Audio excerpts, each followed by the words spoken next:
diciembre, así que ya estamos en la época de Navidad, donde celebramos el nacimiento del Señor Jesucristo, que es Dios viniendo al mundo en forma humana,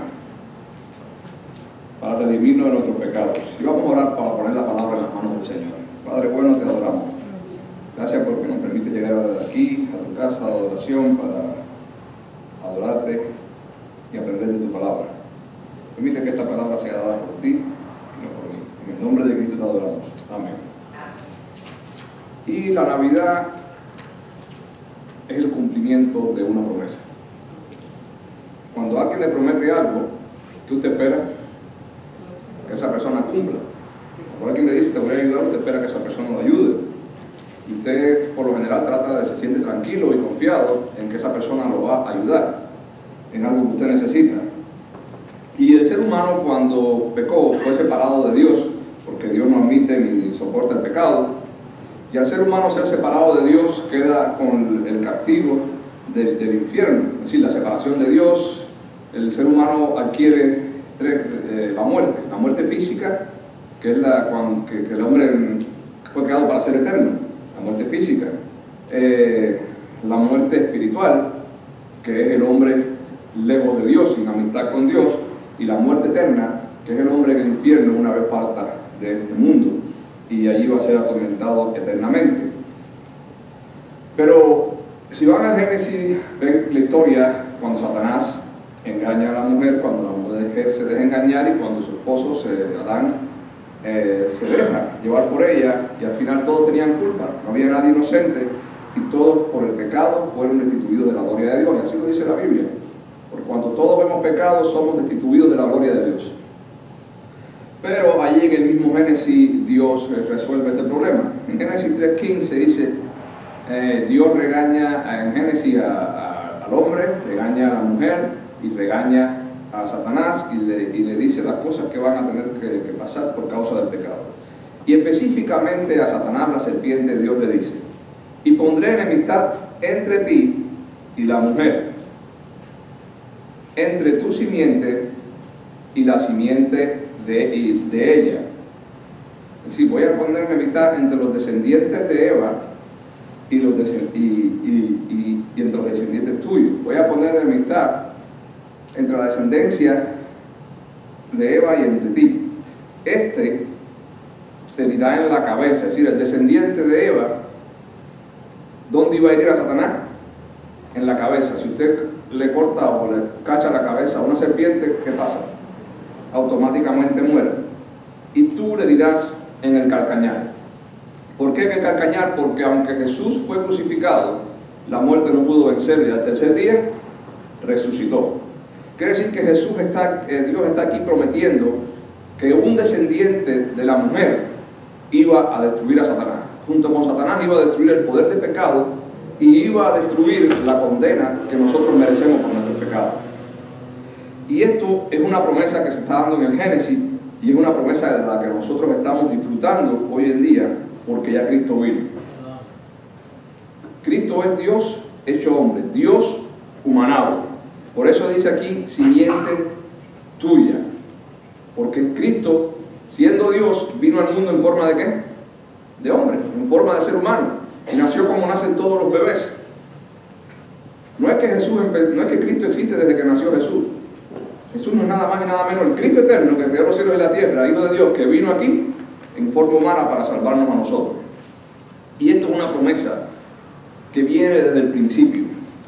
No merecíamos esta promesa, pero Dios nos la hizo. Luego, más adelante, en Génesis 22:18, le dice Dios a Abraham, en tu simiente serán benditas todas las naciones de la tierra. Es decir, Abraham, hay un descendiente tuyo en el cual todo el mundo va a ser bendecido. En tu simiente serán benditas todas las naciones de la tierra, por cuanto obedeciste mi voz. Y esto fue la fe de Abraham. Cuando Abraham creyó en las promesas de Cristo, de Dios, estaba creyendo en el Cristo venidero. Abraham fue el padre de Isaac, Isaac fue el padre de Jacob, Jacob fue el padre de los 12 patriarcas. De esos 12 patriarcas, uno de ellos era Judá. De la descendencia de Judá viene David, y de la descendencia de David viene José María. Por lo tanto, David es, Cristo es desde el punto de vista humano, descendiente del rey David, descendiente de Judá, descendiente de Jacob, descendiente de Abraham, descendiente de Adán. Cuando Cristo vino al mundo, siendo Dios, pero Él vino en forma de hombre, 100% hombre. No dejó de ser Dios, pero era 100% hombre y sufrió y sintió todas las cosas que sienten los seres humanos. Con la única diferencia de que Cristo nunca pecó. Dice, repito lo que le dijo en Génesis 22:18 a Abraham: en tu simiente serán benditas todas las naciones, tu descendencia. Cuando Dios le dijo esto a Abraham, Abraham no tenía hijos y estaba bien viejo. Y Abraham tuvo que creer. Lo mismo pasa con el ser humano hoy. Cuando al ser humano le dicen tú eres pecador y tú necesitas el perdón de los pecados y solo Cristo puede salvarte de lo que merecen tus pecados, usted tiene la opción de creer o de no creer, de recibir o de rechazar. Y parece algo absurdo, parece mentira, porque es una cosa que hay que creerla por fe. Cuando Dios le dijo a Abraham, cuando Abraham tenía 90 y tantos años, mira, yo te voy a dar una descendencia y de esa descendencia tuya van a ser bendecidos todas las personas de la tierra, todas las familias de la tierra. Dios le estaba diciendo a Abraham una cosa que Abraham no podía ver. Porque Abraham ya con 90 años y sin hijos, y su esposa también una ancianita, sí, esto no tiene sentido. Pero dice la Biblia que Abraham creyó. Y no solamente creyó cuando Dios le prometió un hijo, porque más adelante, ya después de sus 100 años, Dios le dio un hijo. Sino que un día Dios le dijo, dame ese hijo en sacrificio. Y Abraham no se lo negó. Abraham llevó a su hijo Isaac en sacrificio porque él creía que Dios era capaz de devolverle a su hijo de entre los muertos. Quiere decir que había fe. Estaba seguro de que la promesa de Dios iba a cumplir, pasara lo que pasara. Y así cuando nosotros venimos a Cristo, tenemos que venir a Cristo con fe. Dice que sin fe es imposible agradar a Cristo. Así que la promesa de Génesis, Dios se la repite a Abraham. Y luego en Gálatas, ya Gálatas lo escribe el apóstol Pablo, después que Cristo muere, resucita y va al cielo, muchos años después, en Gálatas 3:16, el apóstol Pablo escribe en una de sus cartas: a Abraham fueron hechas las promesas,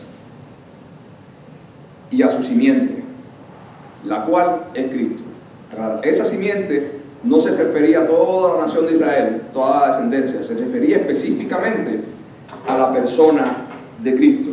Así que en Navidad, ¿qué estamos celebrando nosotros? El cumplimiento de la promesa. ¿Y esa promesa en qué consiste? En que Dios vino al mundo en forma humana. Cristo, el Hijo de Dios, vino al mundo en forma humana. ¿Y por qué Cristo vino al mundo en forma humana? ¿Para pasarla bien aquí? No, Él vino a sufrir. Y sufrió tanto que hasta dio la vida. Y fue torturado para salvarnos a nosotros de nuestros pecados, para ocupar el lugar que tú y yo merecemos. Y así que la Navidad debe ser ese momento. No solamente, ay, nació Jesús, no, pero ¿por qué vino al mundo? Porque Él lo prometió. ¿Y qué implica esto? Un sacrificio que Él hizo. ¿Y por qué tuvo que hacer un sacrificio tan grande? Porque grande es nuestro pecado. Y cuando usted entiende que grande es mi pecado y el suyo, usted entiende lo importante que es ese sacrificio y celebra la Navidad. Gracias, Señor, por cumplir tu promesa de salvarme. Gracias. Los profetas hablaron de esto. En Isaías 7, versículo 14, está escrito mucho antes de que Cristo naciera: por tanto, el Señor mismo os dará señal. He aquí la Virgen concebirá y dará a luz un hijo, y llamará su nombre Emmanuel. ¿Y qué significa Emmanuel? Dios con nosotros. Acuérdese que lo que se rompió en el Edén por causa del pecado del ser humano fue la relación entre Dios y los hombres. Y ahí vienen las tres muertes: muerte física, muerte espiritual y muerte eterna en el infierno. Jesús viene a restaurar lo que se rompió en el Edén. Por causa del ser humano se rompió lo que había en el Edén. Y Jesús se hizo humano, Cristo se hizo humano, Dios se hizo humano, porque Él tenía que tomar el lugar de otros humanos. Tenía que ser el sacrificio perfecto. Y Él estuvo dispuesto a hacerlo. Y sabemos que Cristo sufrió, porque Él mismo dice, momento antes de ser crucificado: Padre mío, si es posible, quita de aquí esta copa amarga. pero que no se haga lo que yo quiera, sino que se haga ¿qué cosa? Tu voluntad. Es decir, como ser humano que fue, él no quería sufrir, pero él veía el propósito por el que vino. Él veía, dice la Biblia habla del gozo, que él sufrió la cruz, ir a morir a la cruz por el gozo puesto delante de él. ¿Y cuál era el gozo? Ver a sus hijos salvos, perdonados. En Mateo 10:20 está escrito.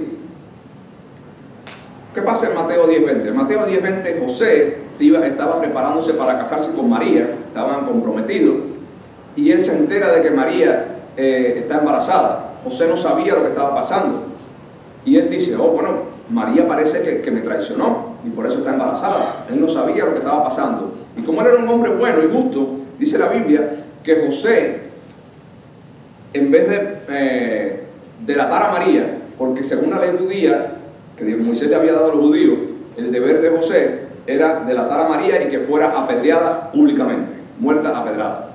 Pero dice la Biblia que como él era un hombre justo, no quiso difamarla. Dice, y pensando él en esto, José, en dejarla, en abandonarla porque dijo, bueno, me fue infiel, es lo que él pensaba. He aquí un ángel del Señor se le apareció en sueños y le dijo, José, hijo de David, no temas recibir a María, tu mujer, porque lo que en ella es engendrado del Espíritu Santo es, y dará a luz un hijo, y llamará su nombre Jesús.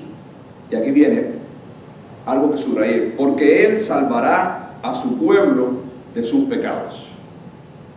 Cumplimiento de la promesa que Dios le hizo a Adán y a Eva, cumplimiento de la promesa que Dios le hizo a Abraham, cumplimiento de la promesa que Dios le dio a su pueblo Israel y a nosotros a través de los profetas. Dios viniendo al mundo en forma humana, ¿para qué? Para salvar a su pueblo de sus pecados, a usted y a mí. Y si Dios tiene que salvarnos de nuestros pecados es porque somos pecadores. Dice la Biblia que el que dice que no es pecador está mintiendo y está diciendo que Dios es un mentiroso, porque todos somos pecadores. Dice, todo esto aconteció para que se cumpliera lo escrito por el Señor por medio del profeta, cuando dijo, he aquí una virgen concebirá y dará a luz un hijo, y llamará su nombre Emmanuel, que traducido es Dios con nosotros. Luego, ya cuando Jesús estaba en su ministerio, comenzando su ministerio, Juan el Bautista habla de él, y dice en Juan el Bautista, hablando de Jesús, en Juan capítulo 1, versículo 29, el siguiente día vio Juan a Jesús que venía a él, y dijo, he aquí el Cordero de Dios que quita el pecado del mundo. El Cordero. ¿Para qué eran los corderos básicamente en Israel? Para el sacrificio. Las personas pecaban, iban al templo, llevaban un cordero que tenía que ser sin mancha, sin defecto, tenía que ser un cordero perfecto, y ese cordero moría en lugar de la persona, haciéndole entender a la persona, mira, esto es lo que tú mereces, lo que le va a pasar a este corderito es lo que tú mereces por ser pecador. Ahora dice el Cordero de Dios, esto es un cordero especial, es Cristo, que quita el pecado del mundo. Usted va al libro de Hebreos y explica claramente que ninguno de esos sacrificios que se hacía en el templo tenía el valor ni el poder para quitar los pecados de las personas. Todos esos sacrificios simplemente era un ejemplo gráfico, un ejemplo práctico, para que la gente entendiera que iba a venir un Cristo a morir por el pecado de ellos, y que este Cristo iba a hacer lo mismo que el Cordero, iba a morir en sustitución. El Cordero de Dios que quita el pecado del mundo. Y no tenemos que poner el mundo, ponga su nombre, el Cordero de Dios que quita el pecado de Josué, el Cordero de Dios que quita el pecado de Armando, el Cordero de Dios que quita el pecado de Richard. Y cuando dice quita el pecado, está diciendo, tú eres inocente por creer en mí, tú vas al cielo, tú no vas al infierno, tú eres amigo de Dios, tú eres un hijo adoptado de Dios. Y en la época que Pablo escribió de la adopción, Pablo estaba muy relacionado con la cultura romana, que era el imperio dominante. Por ley, en la ley romana, un padre tenía derecho a desheredar a su hijo, porque se ponía bravo con él. Pero no tenía ningún derecho legalmente a desheredar a un hijo adoptado. Y nosotros mediante Cristo somos hijos adoptivos de Dios. escribí aquí una nota que dice: el pecado es lo que nos separa de Dios y nos hace merecedores del infierno eterno. Ahora, mediante la fe en Cristo, recibimos al Espíritu Santo como consolador, guía y garantía. El Espíritu Santo en nosotros es la garantía de que somos salvos. Somos unidos a Dios mediante Cristo. Somos amistados con Dios. La justicia de Cristo, es decir, su expediente limpio, se pone a nuestro nombre y Dios nos cuenta como inocentes y nos adopta como hijos amados. Es decir, mediante la fe en Cristo recibimos esto. Pero ¿qué cosa es la fe en Cristo? Básicamente, es creer en qué. Que Cristo siendo Dios se hizo hombre. Eso hay que creerlo, para sustituirnos en el castigo que merecemos por nuestro pecado. Segundo, que resucitó de entre los muertos. Dice la Biblia, y Pablo lo escribe claro: si nosotros no creemos que los muertos resucitan, en que Cristo resucitó, nuestra fe, nuestra creencia en Dios es vana, no sirve. Que resucitó de entre los muertos, que regresó a su lugar de gloria en el cielo a preparar un lugar para nosotros. Esto lo hizo después que resucitó. Y que vendrá a recoger a su iglesia, a nosotros, para estar con Él y a juzgar al mundo. Estas son las cosas que creemos. Esto es la fe básica que creemos. De hecho, estas son las preguntas que le hacen a una persona cuando se va a bautizar. Usted ve a la persona con el pastor en las aguas del bautismo antes de zambuirse. Estas son las preguntas que le hace el pastor a la persona. ¿Crees en todo tu corazón que Cristo vino, se hizo hombre? Sí. ¿Crees con todo tu corazón que Cristo murió en la cruz para perdonar tu pecado? Sí. ¿Crees con todo tu corazón que Cristo resucitó? Sí. ¿Crees con todo tu corazón que Cristo fue al cielo y volverá a llevarte? Sí. Porque se supone que la persona que ha nacido de nuevo cree esto, y no solamente cree esto, sino que la creencia de esto lo estimula a obedecer a Dios y amar a Dios, incluso a dar su vida por Dios. Esta es la fe. Siendo Dios, que Cristo siendo Dios se hizo hombre para sustituirnos en el castigo que merecemos por nuestros pecados, resucitando de entre los muertos, regresó a su lugar de gloria en el cielo para preparar lugar para nosotros, y vendrá a recoger a su iglesia, a llevarnos con Él y juzgar al mundo.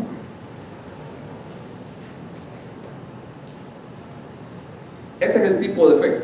Es las cosas básicas que tiene que creer el cristiano, y es el conocimiento que tiene que trabajar en la mente del cristiano a través del Espíritu Santo para llevar al cristiano a cambiar su vida, a dejar las cosas que él sabe que no le gustan a Dios y a estar agradecido con Dios. Gracias, Señor, porque tú cumpliste la promesa. Tú dijiste que me ibas a salvar y tú me salvaste. Tú dijiste que ibas a mandar a Cristo a sacrificarse por mí y tú lo mandaste. Cristo prometió el Espíritu Santo y el Espíritu Santo vino a la iglesia. Dios prometió que iban a nacer Jesús y Jesús nació. Dios prometió que Jesús iba a morir en nuestro lugar, Jesús murió. Dios prometió que Jesús iba a resucitar, Jesús resucitó. Recibimos el Espíritu Santo después que fue llevado al cielo. Y hay partes de la promesa que todavía estamos esperando. Es que Cristo venga, ¿qué? A buscar a su iglesia. Y tenemos que vivir agradecidos por que Él cumplió con su palabra, y con fe de que como mismo ya cumplió, Él nos va a llevar a su presencia cuando venga. Entonces, después que sabemos esto, ¿cómo tenemos que celebrar la Navidad y cómo tenemos que vivir?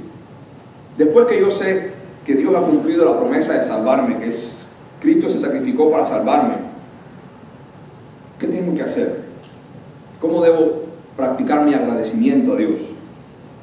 En Filipenses 3, a partir del versículo 3, habla de la humillación y de la exaltación de Cristo, y está escrito en el versículo 3: nada hagáis por contienda o por vanagloria.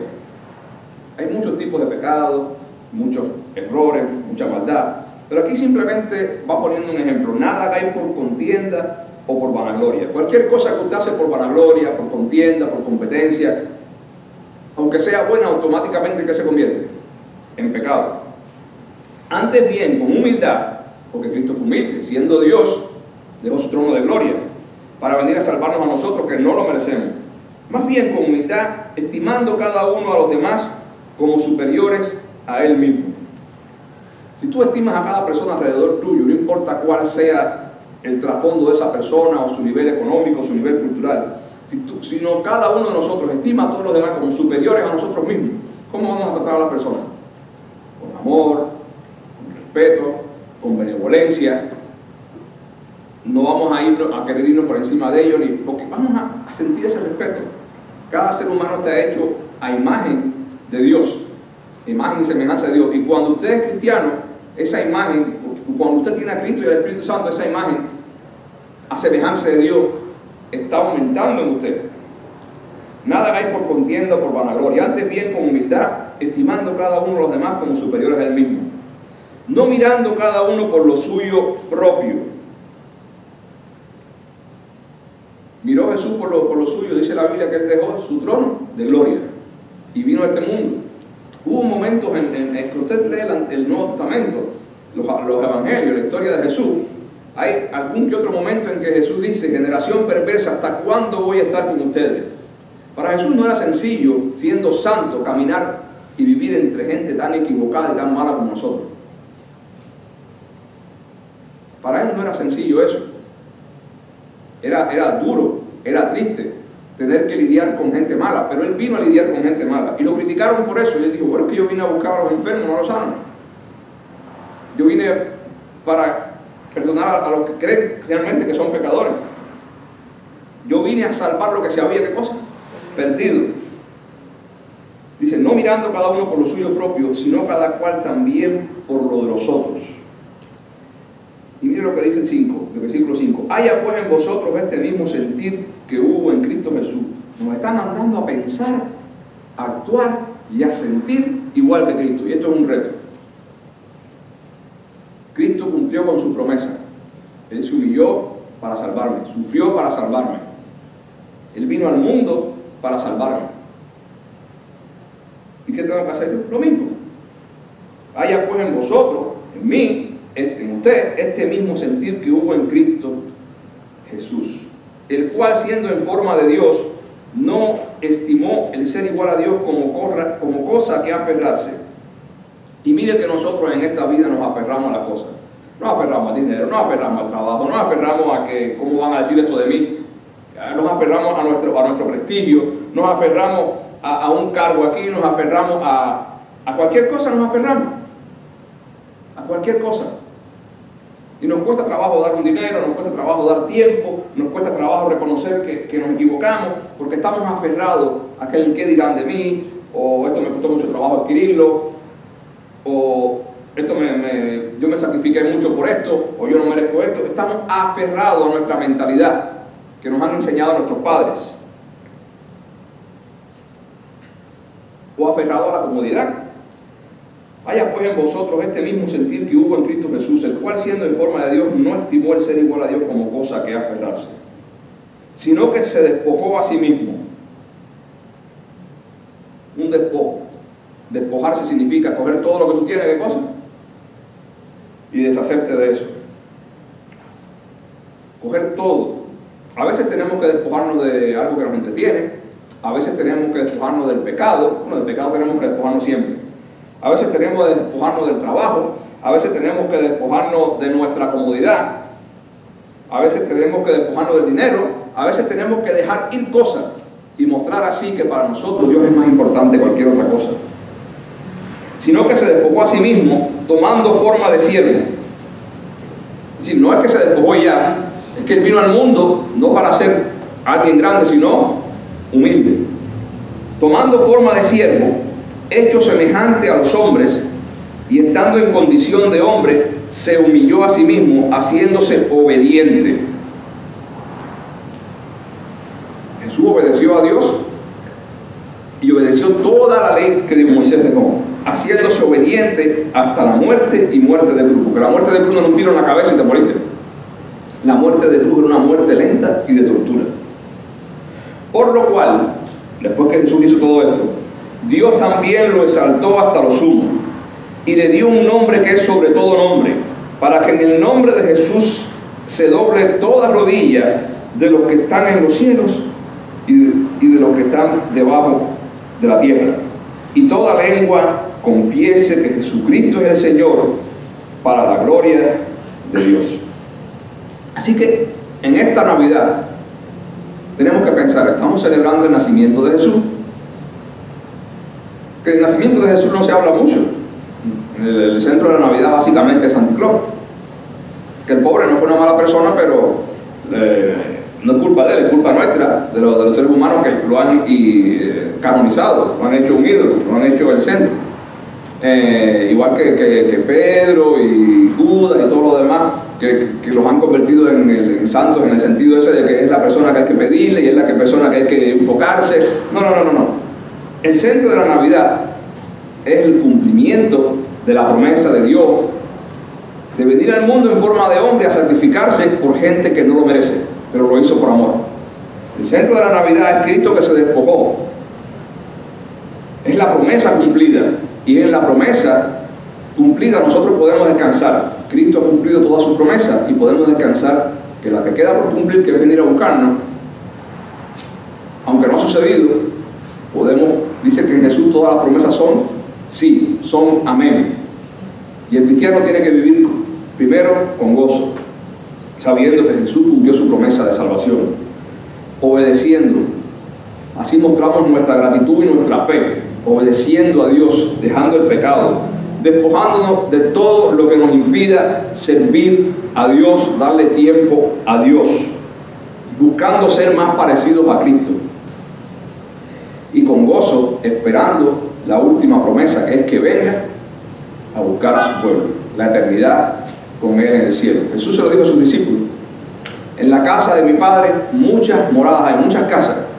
Ahí no hay que pagar seguro, no hay que pagar mortgage, no hay que pagar billing. Dice, muchas moradas hay. Cristo pagó todo. Si no fuera así, yo no se lo hubiera dicho, le dijo Jesús a sus discípulos. Cree en Dios, cree también en mí. Jesús es Dios. Un discípulo, Felipe, le dijo: mira, muéstranos al Padre y nos basta. ¿Y qué le responde Jesús? Jesús le responde: Felipe, tanto tiempo hace que estoy con vosotros. ¿En qué persona le responde? En primera persona. Tanto tiempo hace que yo estoy con ustedes. ¿Tú no crees que el Padre está en mí y yo en el Padre? Y que el Padre y yo somos uno. Quiere decir que Felipe, al estar frente a Cristo, Hijo de Dios, estaba también frente al Padre. Y nosotros tenemos que tener en cuenta esto.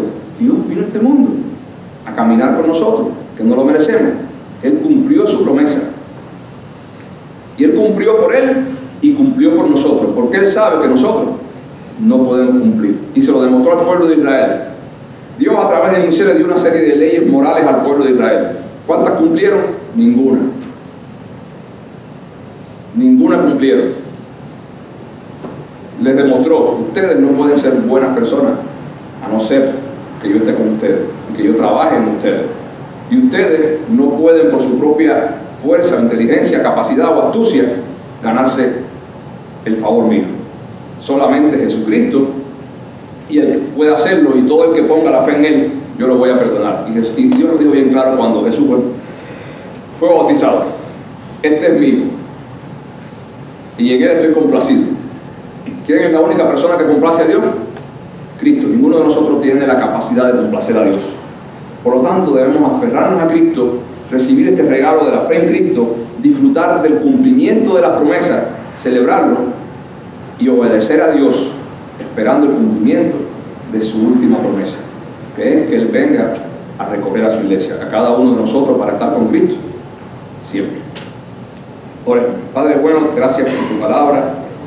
Ayúdanos a estar contentos y a disfrutar de saber que tú has cumplido con todas tus promesas. Ayúdanos a vivir en obediencia, dejando todo pecado, toda envidia, toda avaricia, todo deseo que no nos convenga, y esperando con temor y con alegría el día en que tú vengas a recogernos. Ayúdanos a vivir con los ojos puestos en ti, que eres el autor y consumador de la fe.